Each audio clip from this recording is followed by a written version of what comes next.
BAWT এর চেয়ারম্যানে জানালাম। ওই রাত্রে উনি তাৎক্ষণিকভাবে এই যোগাযোগ করে আলাপ করে আমাদের এই 4,000 বস্তা 4,000 বস্তা ইতিমধ্যে আপনারা দেখতে পাচ্ছেন।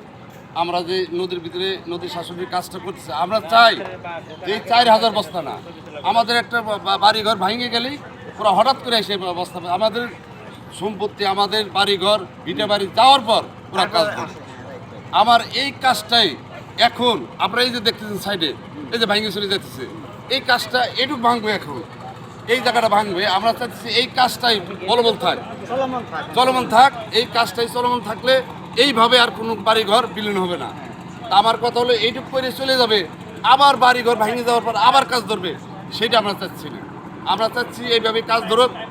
ইনশাল্লাহ এই মে মাসে আপনারা মাননীয় প্রধানমন্ত্রীর আশ্বাস পাইছি সচিবালয় যায়। আমাদের মাননীয় এমপি সাহেব উনি সচিবালয়ে গেছিলেন, ওনার কাছে একটা আশ্বাস দিচ্ছে আপনার মে মাসেই অতি দূরত্ব, মে মাসে আপনারা কাজ শুরু হয়ে যাবে।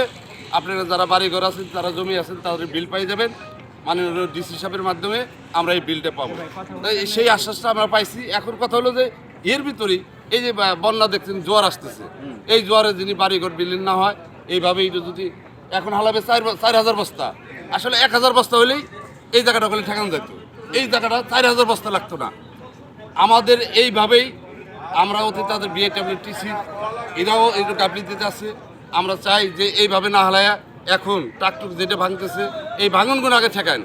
আমাদের বিল এইভাবে করতে করতে 2 বছর পারি হয়ে গেল, আর কয়দিন যাবে, আমরা সেই আশা ইনশাল্লাহ অপেক্ষা রয়েছি। ইনশাল্লাহ মাননীয় প্রধানমন্ত্রী আমাদের বিলটা দেবে, আমরা সেই আশ্বাসটা পাইছি। এখন কথা হলো যে এই কাজটা যেন বন্ধ নয়।